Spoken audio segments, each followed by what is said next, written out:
Bienvenidos a una nueva lección de astronomía desde cero. En el capítulo de hoy veremos otro aspecto de los cambios que experimenta el Sol a lo largo del año y cómo eso determinan los climas y las estaciones. Porque recordarán que habíamos explicado la anomalía solar con un modelo ligeramente excéntrico, con un modelo de una órbita elíptica de la Tierra, ¿no? Ligeramente excéntrica, con lo cual el Sol en enero está más cerca de la Tierra y en julio está más lejos.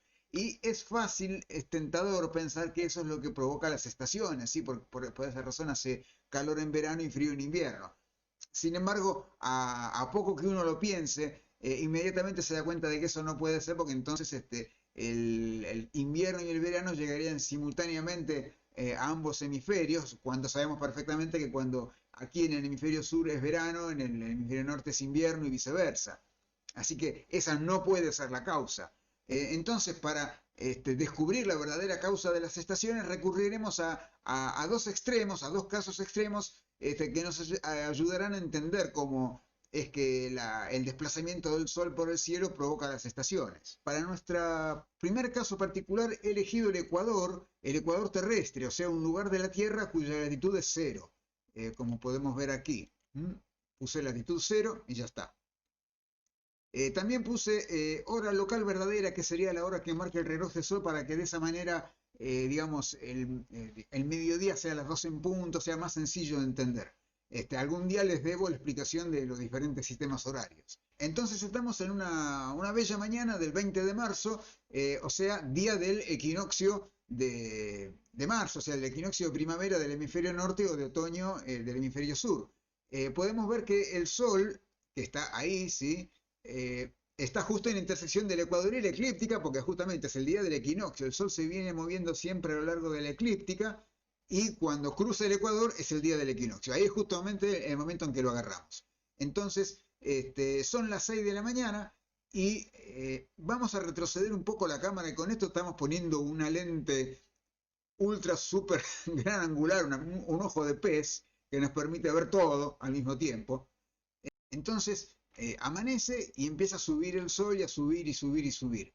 ¿Hasta dónde va a llegar? Hasta arriba de todo, va a llegar hasta el cenit, porque recordemos que aquí el ecuador es perpendicular al horizonte, ¿sí? ¿Por qué? Porque recuerden que la latitud geográfica no es otra cosa que la elevación del ecuador con respecto a la vertical. Así que si la latitud es cero, la diferencia entre la vertical y el ecuador también va a ser cero y el ecuador va a estar perfectamente vertical. Va a coincidir con un círculo que yo nunca les nombré, que se llama primer vertical, que es un círculo que pasa por el punto cardinal este, por el cenit y por el oeste. Así que esa es la ubicación del ecuador, en este caso particular de esfera recta. Por lo tanto, cuando el Sol alcance el meridiano en el momento del mediodía, ahí lo va a alcanzar en el cenit directamente. ¿Sí? Su altura va a ser de 90 grados. Entonces, hemos visto al Sol alcanzar una altura de 90 grados, lo tenemos directamente sobre la cabeza, y se va a poner 6 horas más tarde sobre el oeste. Esto es lo que prácticamente la descripción del el amanecer, el mediodía y el atardecer que nos daban en los manuales escolares, que nos decía la maestra, bastante mal aconsejada, que siempre el sol sale por el este, que se pone por el oeste, y que en el mediodía está justamente encima de nuestras cabezas. Bueno, está casi por encima de nuestras cabezas, pero nunca está justo por encima. Para que eso suceda tenemos que estar en los trópicos. Entonces, en el caso justamente como el Ecuador terrestre, pues, como el Quito, ¿sí? Está justamente entre la zona entre los trópicos, entonces sí, llega un momento, hay un día del año en que el Sol alcanza ¿cómo se llama? Una altura de 90 grados y lo tenemos exactamente en el cenit. Entonces, ese es el comportamiento del Sol el día del equinoccio. Ahora vámonos a junio, ¿sí? Avanzamos 3 meses rápidamente. Entonces ahí nos fuimos al día del solsticio de junio. ¿Y qué hace el Sol? Bueno, sale para empezar, ya lo ven, ya no está más obviamente sobre el Ecuador. Fíjense, el Sol se movió en estos 3 meses, se movió desde este punto, del punto Aries donde estaba, todo hasta acá. ¿Se acuerdan que yo les dije que el Sol se movía hacia el este? O sea, que visto desde el amanecer, se movía hacia abajo, esto lo dije hace ya varias clases. Así que bueno, aquí lo tienen.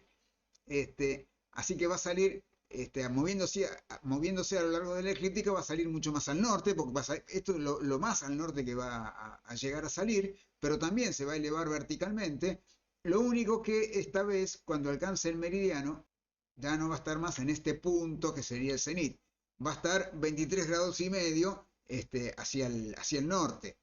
Pero bueno, eso es todo, digamos, la máxima diferencia entre el día del equinoccio y el día del solsticio son 23 grados de diferencia en la altura máxima del Sol. ¿Y qué va a pasar el otro día? Ahora nos ubicamos en el 21 de diciembre. Entonces el Sol va a salir hacia el sur esta vez, ¿no? En lugar de salir hacia el norte, va a salir hacia el sur. El Sol se ha movido todo esto desde el equinoccio de septiembre hasta acá. Entonces, bueno, va a subir también verticalmente y va a alcanzar su altura máxima, que no va a ser tampoco la del cenit. Este sería el cenit, y aquí es donde está, va a estar también 23 grados y medio, pero para el otro lado. Así que es fácil ver con todo esto que en el Ecuador terrestre, no hay estaciones. Lo que tenés es sol al medio, sol a la izquierda o sol a la derecha, y eso es el máximo, ¿sí? Seguimos pasando los meses, vamos a encontrar en el momento del mediodía o muy aproximadamente que el sol se va corriendo para un lado y para el otro, para un lado y para el otro, y nada más. O sea, que si estás en el Ecuador y te quedas quieto, te bronceás parejo, porque tenés sol a la izquierda y sol a la derecha. Por eso en el Ecuador y en las zonas tropicales en general no hay estaciones, no hay 4 estaciones. Hay apenas estación húmeda y seca que depende de factores que son ajenos a la mera astronomía. Depende de corrientes marinas y de vientos y de un montón de factores. Pero esto es estamos ya llegamos al 2035, vamos a retroceder un poco. Así es como se ve el Sol en la esfera recta. Por lo tanto, acá tenemos un caso particular en el que directamente no hay estaciones, ¿sí? No nos afecta para nada. Vámonos a un caso opuesto, vámonos al Polo Sur. Aquí nos hemos ido al sur, o sea, latitud 90 grados sur, al Polo Sur quiero decir, y este es el momento del mediodía, lo que podríamos llamar mediodía, entre comillas, de nuestro mismo meridiano donde estábamos en Buenos Aires. Fíjense que el Sol está en cualquier otro lugar, ¿sí? Entonces, veamos qué pasa si hacemos correr el tiempo, ¿sí? Miren cómo da vueltas. Ya hemos llegado al día siguiente y al otro, y no hay ninguna diferencia. El Sol no sale ni se pone, está constantemente alto. Lo máximo que llega a tener de altura son los 23 grados y 26 minutos de la oblicuidad de la eclíptica. A veces yo digo 23 y medio, lo digo de apurado, sí, son 23, 26.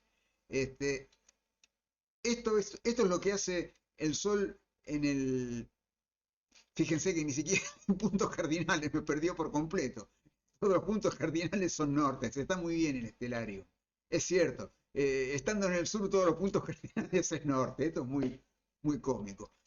Es cierto, totalmente cierto, no hay punto oeste. No hay este ni oeste, acá es todo norte. Así que fíjense que el Sol, sin embargo, va bajando sensiblemente, ¿sí? Siendo como una especie de tirabuzón.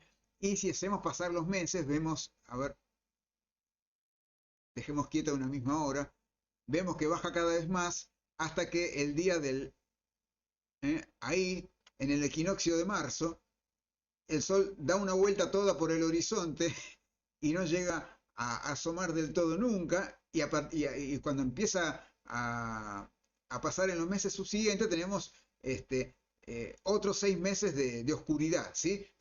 Así que en el Polo Sur el día dura 6 meses y la noche dura 6 meses. Así que igualmente lo que yo les quería mostrar, ¿sí? Este es un caso llamado, que antiguamente los griegos lo llamaban esfera horizontal, o esfera paralela, porque el ecuador es horizontal en este caso, el polo lo tenemos en la cabeza, ¿sí? En el cenit. El ecuador está justamente sobre el horizonte, por eso el 21 de marzo el Sol está perpetuamente sobre el horizonte, yendo y viniendo de un lado para el otro. Pero digamos sin salir ni ponerse nunca, pero por eso justamente está en el horizonte, porque está en el ecuador, justamente, en el ecuador celeste. Entonces, como este caso particular en que el ecuador es horizontal, se llama esfera horizontal. Que este es el segundo caso particular que les encantaba a los griegos y que siempre está en la enseñanza. Entonces, ¿a qué quería llegar yo con todo esto? A mostrarles el caso del Polo Sur. Bueno, en este caso, el efecto de las estaciones es extremo porque durante 6 meses es de día constantemente, durante otros 6 meses es de noche constantemente. O sea, acá la duración del día tiene un efecto extremísimo. Entonces, esto era lo que yo les quería mostrar. El efecto de las estaciones es mínimo, nulo en el ecuador y máximo en el polo. Así que las estaciones tienen que ver con nuestra, o sea, el efecto de frío y de calor de las estaciones tiene que ver con la declinación del sol, o sea, la época del año, y con nuestra latitud. Si nuestra latitud es cero, si estamos en el ecuador, no hay estaciones. Y si estamos en el polo, bueno, nuestras estaciones son extremas. Justamente, este es otro pequeño detalle. Si las estaciones, si el calor y el frío se debieran exclusivamente a la cantidad de insolación, ¿sí? O sea, al tiempo que está el sol sobre el horizonte, acá en el polo, en verano, mejor dicho, durante 6 meses al año, nos tendríamos que incendiar porque tenemos el sol permanentemente arriba. Y sin embargo no se derrite el polo porque el sol está muy bajito, sí, está a 23 grados y medio. En Buenos Aires el sol jamás llega a estar 23 grados y medio al mediodía. Nunca está el sol tan bajo como está aquí en el momento en que está en su máxima altura, 23 grados y 26 minutos. Así que si fuera solamente por la insolación, el polo sur tendría que estar en llamas. Así que no es solamente eso, es también la altura del sol. Y ahora les voy a mostrar por qué. Entonces acabamos de ver cómo la cantidad de sol, la cantidad de horas de luz que recibimos al día es un efecto que depende de la latitud. ¿Sí? En el ecuador terrestre, o sea, en el caso llamado esfera recta, no hay estación, o sea, no hay diferencia estacional de cantidad de luz del día. Todos los días hay 12 horas de luz. Lo único que tenemos es una ligera variación en la inclinación máxima del sol, que en equinoccio llega a 90 grados y en solsticio, bueno, se hacen 23 grados y medio menos. Pero eso es toda la diferencia. En la esfera horizontal, que es en el caso del polo, ahí el efecto es tremendo, llegando a tener 6 meses de luz de día sin parar durante medio año y después seguido de 6 meses de oscuridad sin parar de noche perpetua durante la otra mitad del año. Y en el caso en el que vivimos el 99% de la humanidad, que es la esfera oblicua, que es donde el eje del mundo está oblicuo, que no estamos ni en el ecuador ni en el polo, bueno, tendremos una mezcla de esos dos efectos. O sea, tendremos en verano días más largos, que aquí les voy a mostrar, ¿sí? Yo he representado aquí con este círculo, con este segmento amarillo, esto es un círculo visto de perfil, lo que se llama el arco diurno del Sol, ¿sí? O sea, el arco que describe el Sol a lo largo, mientras está visible, o sea, a lo largo del día. Aquí vemos que en verano el arco diurno es largo y en invierno, o sea, en equinoccio es de un valor intermedio y en invierno es pequeño. Justamente lo que le sobra en verano es exactamente lo que le falta en invierno con respecto al día equinoccial, que es el día de 12 horas. Entonces, este es uno de los efectos que causan las estaciones, la cantidad de luz.